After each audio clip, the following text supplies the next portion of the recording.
Vamos falar agora com o professor de Relações Internacionais da Universidade Federal Fluminense, pesquisador de Harvard, Vitélio Brustolin. Professor, muito obrigada pela participação aqui, sempre nos ajudando a entender esses conflitos e a situação no Oriente Médio.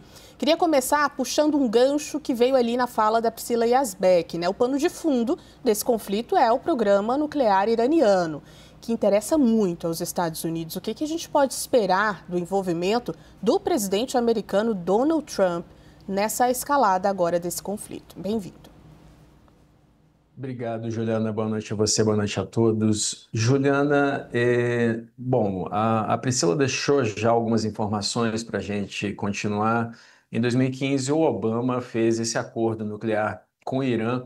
Foi o primeiro contato de um presidente dos Estados Unidos com um líder iraniano desde o início da década de 1980, porque o Irã rompeu relações diplomáticas com os Estados Unidos e com Israel em 1979.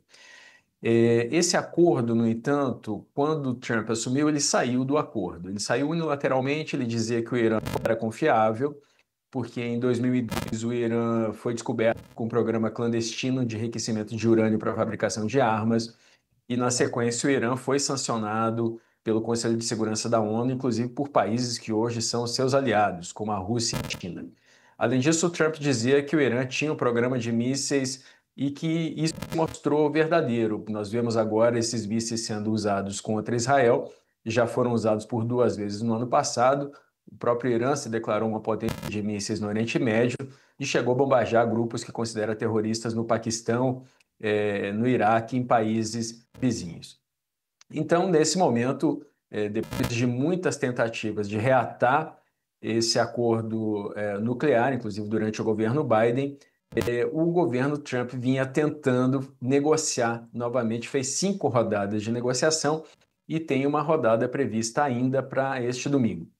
Acontece que o Irã não abre mão do seu programa nuclear, e o programa nuclear para fins pacíficos, Juliana, eu vou encerrar com isso, ele enriquece urânio até 20%. Enriquecer o urânio para cima disso é para utilização em armas, é para gerar o efeito em cadeia de uma arma nuclear. O enriquecimento precisa ser próximo a 90%. Então, não há dúvida de que o Irã tem urânio enriquecido para fazer armas. O próprio Irã admite isso, diz que, se quisesse, faria essas armas e Estados Unidos e Israel não poderiam impedir. Falou isso no início desse ano, inclusive. Mas acontece que Israel não pode tolerar que o Irã tenha armas nucleares, porque o Irã jura a destruição de Israel, e o Irã colocou na sua Constituição o ódio pelos Estados Unidos, então também é inadmissível para os Estados Unidos, Juliana. Agora, professor, a gente sabe que o Irã nunca esteve tão perto dessa capacidade de produzir essas armas nucleares, uma bomba atômica, mas tem o Irã também fragilizado de alguma forma por acontecimentos recentes. Queria a ajuda do senhor para olhar um pouquinho para trás, para entender qual é a situação do Irã nesse momento, pensando que, por exemplo, um grupo importante para os iranianos, que é o Hezbollah, já foi atingido, enfraquecido, fragilizado de alguma forma por Israel. Pois é, Joana. O Irã é um país membro da ONU, um dos 193 países membros da ONU. A ONU que proíbe o terrorismo internacional. No entanto, o Irã abertamente fomenta grupos terroristas. Então, o Hezbollah é um deles. O Hezbollah tem um braço político, mas tem um braço terrorista, que inclusive atacou Israel por muitas vezes. Descumpriu uma resolução da ONU de ficar para baixo do rio Litani, que fica a 24 quilômetros ao norte de Israel, colocou armas ali para atacar Israel. O Irã também fornecia 70% da ajuda e das armas do Hamas, municiou a Jihad Islâmica na Palestina, os Houthis no Iêmen, que agora atacam navios mercantes na entrada do canal, vai levar ao canal de Suez, do Mar Vermelho. Então, veja, o Irã tem uma política externa de fomento ao terrorismo. E o governo Bashar al-Assad, que caiu no final do ano passado, era financiado e treinado pelo Irã e também pela Rússia, que é uma aliada do Irã e recebe os drones Shahed, que a Rússia usa para atacar a Ucrânia. Então, quando você fala em fragilidade do Irã, nós estamos falando de grupos que o Irã arquitetou no Oriente Médio, o eixo da resistência, assim chamado, para destruir o Estado de Israel. E então, quando o Irã aventa ter armas nucleares, depois de ter sofrido derrotas nos seus grupos, o Hezbollah, o Hamas, os Houthis, a queda do Bashar al-Assad, Israel aproveita esse momento em que grupos apoiadores, braços terroristas do Irã estão fragilizados e ataca a infraestrutura nuclear do Irã, Juliana. Excelente, professor. Vou chamar para a nossa conversa também Caio Junqueira, que está aqui com a gente nessa edição do CNN Arena. Também tem perguntas a fazer. Caio, com você. Professor Vitelli, prazer estar aqui contigo. Minha dúvida, o que seria um acordo factível, um acordo nuclear factível agora para os dois países, né? Para os Estados Unidos e para o Irã? Prazer também, Caio. Olha, o Irã diz que ele tem direito de ter um programa nuclear para fins civis, porque ele é membro do Tratado de Não Proliferação Nuclear, tratado que entrou em vigor em 1970. Dos 193 países da ONU, só 4 não fazem parte desse tratado. Esses 4 são Israel, a Coreia do Norte, que já fez parte, mas saiu, a Índia e o Paquistão. Israel não admite que tem armas nucleares, mas também não nega, então usa isso como ambiguidade estratégica. A história demonstra que Israel conseguiu produzir suas armas na década de 60 com a ajuda do empréstimo de urânio da França, Caio. O que seria tolerável, então, a sua pergunta? Os Estados Unidos e Israel não querem que o Irã tenha nenhum programa nuclear. Mas aquele acordo que o Obama tinha fechado com o Irã em 2015 fazia com que os inspetores da Agência Internacional de Energia Atômica da ONU pudessem vistoriar instalações no Irã. Foi a fiscalização mais severa já imposta a qualquer país no mundo. Então, seria aceitável que o Irã recuasse para enriquecimento civil de urânio, desde que deixasse suas instalações serem vistoriadas pela ONU. Não parece que o Irã vai fazer isso, e além disso, existe uma side letter, vamos chamar assim, de que o Irã não pode ter o programa de mísseis que tem. Essa é uma reclamação do Trump. Esses mísseis podem ser usados, inclusive, sem ogivas nucleares, para atacar países vizinhos e desequilibrar a balança de poder, Caio. Professor, a gente também está falando sobre outras consequências desse conflito, né? Hoje já sabemos, por exemplo, que os preços do petróleo dispararam, uma grande preocupação do mundo inteiro. O que a gente pode pensar de consequências a mais desse conflito para o resto do mundo, né? Um conflito que afeta a todos nós, ou pode afetar. Olha, Juliana, durante muito tempo o Irã ameaçou fechar o Estreito de Hormuz, né? Por ali passa cerca de 20% do petróleo mundial e de 25 a 30% do GNL, né, do gás natural liquefeito. E ali, países exportam, grandes exportadores de petróleo precisam escoar suas produções por ali. Então, a Arábia Saudita, os Emirados Árabes Unidos, o Catar, o Kuwait, o Iraque e o próprio Irã. Já está claro que esses países não permitiriam que o Irã fechasse o Estreito de Hormuz, e os Estados Unidos colocaram a sua quinta frota no Bahrein, justamente para garantir a segurança do estreito. Então, se houver uma tentativa de fechamento, outros países entrarão em guerra ou tentarão romper, pelo menos, o bloqueio naval do Irã na região, e os Estados Unidos entrarão mais diretamente nesse combate. Então, nós devemos esperar sim uma alta dos preços do petróleo. Alguns falam que o barril pode chegar a $150. Isso é absolutamente especulativo no momento, não há certeza disso. O Irã produz cerca de 4% do petróleo mundial, sofre muitas sanções por causa do seu programa nuclear, mas exporta muito petróleo cru. De qualquer forma, é sim esperado que o preço do petróleo se mantenha alta por algum tempo. E, apenas para complementar, os Estados Unidos têm 34 mil soldados no Oriente Médio. E os Estados Unidos vêm dizendo para o Irã não atacar esses soldados. O Irã ameaçou há alguns dias que atacaria caso fosse bombardeado.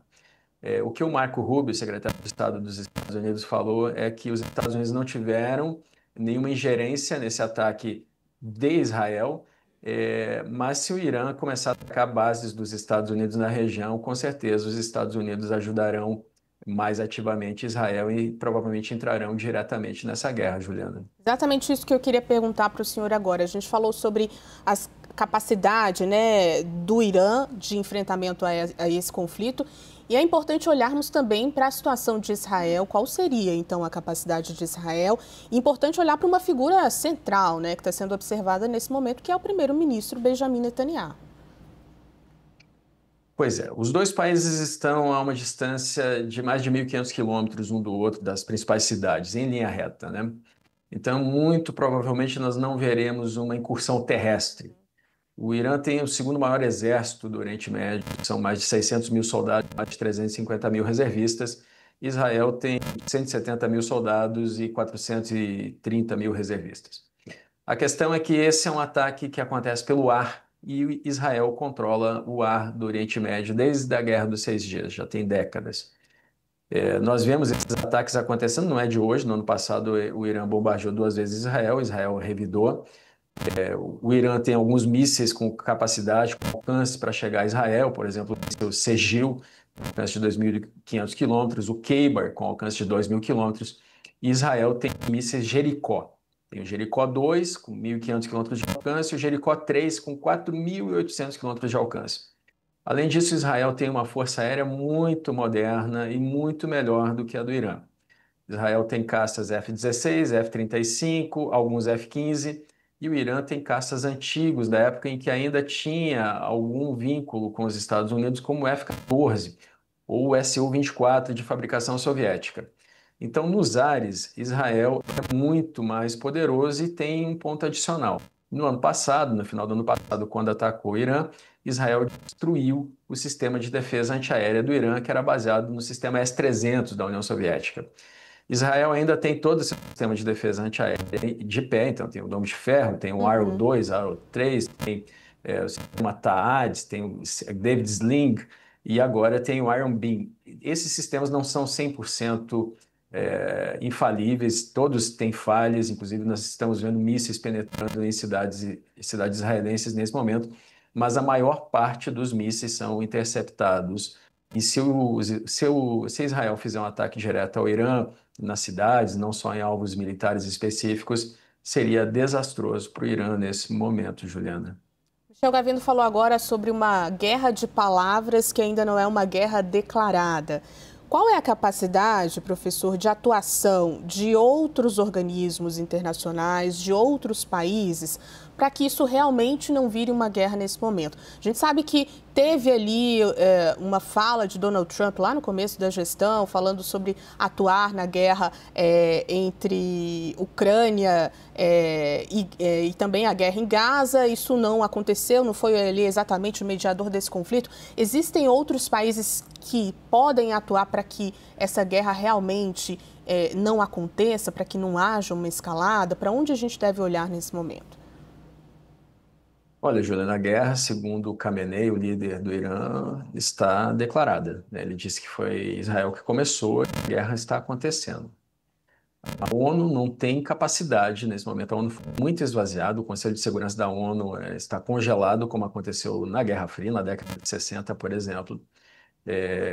O Irã é um aliado da Rússia, fornece drones para a Rússia atacar a Ucrânia, mas há muito tempo já existe um pacto entre os dois. Esse pacto foi formalizado no dia 17 de janeiro desse ano.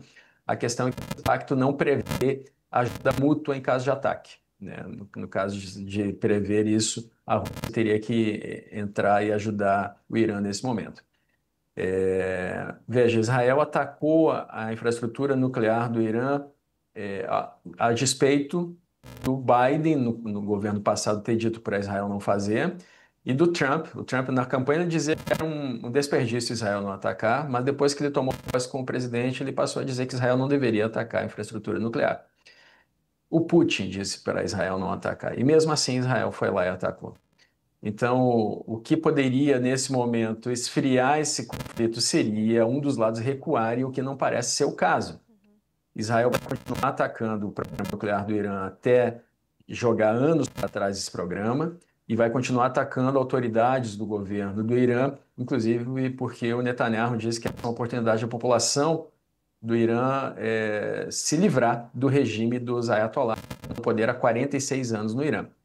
E o Irã vai tentar revidar como puder, até que haja mísseis. A estimativa de que o Irã tem 3.000 mísseis, Juliana.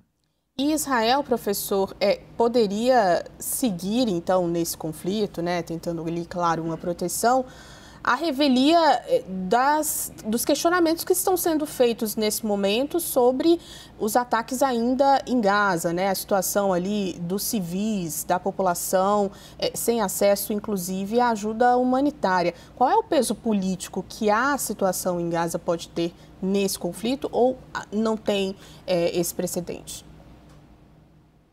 Olha, ao contrário de Gaza, em que 70% da população de Israel, segundo pesquisas, gostaria de fazer paz com o Hamas em troca dos reféns, no caso do Irã, é quase um consenso da população israelense de que o Irã não pode ter armas nucleares. Então, o Netanyahu, nesse caso, é muito mais apoiado, tanto pelos seus ministros de sustentação, que são a favor da guerra em Gaza, como Itamar Ben-Gvir, o Bezalel Smotrich e o Gideon Sa'ar, quanto pelo restante da população. Ainda mais agora que o Irã está atacando áreas civis, áreas urbanas dentro de Israel. Então, o apoio ao Netanyahu, embora ele tenha vindo com baixa popularidade, quase tenha caído recentemente, quase tenha sofrido rompimento do seu gabinete, o apoio ao Netanyahu para desfazer o programa nuclear do Irã é muito forte dentro de Israel, Juliana. Interessante observar essas diferenças, né, e como isso pode impactar nesse conflito. Nós conversamos com Vitélio Brustolin, professor de Relações Internacionais da Universidade Federal Fluminense, pesquisador de Harvard. Professor, muito obrigada, viu, pela participação por aqui. Obrigado pelo convite. Boa noite a todos. Boa noite.